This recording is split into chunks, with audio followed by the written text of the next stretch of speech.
So God made a farmer who, planting time and harvest season, will finish his 40-hour week by Tuesday noon, and then Paynin from tractor back put in another 72 hours. So God made a farmer.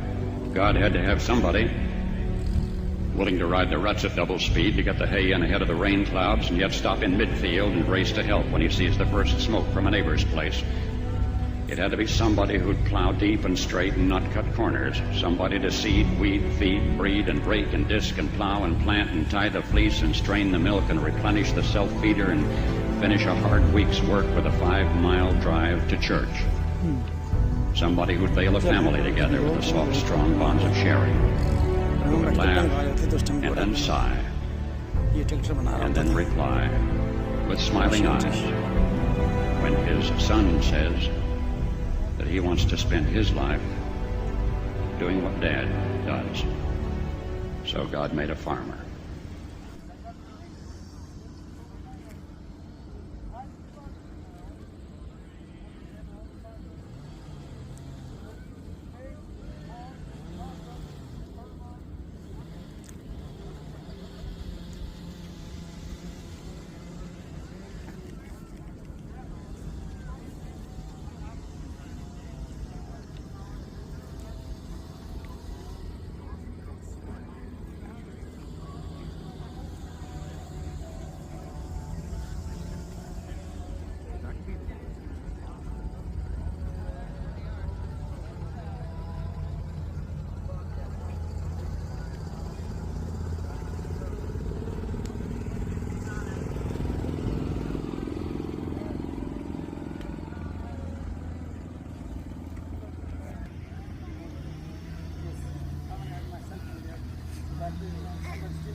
Let me see him.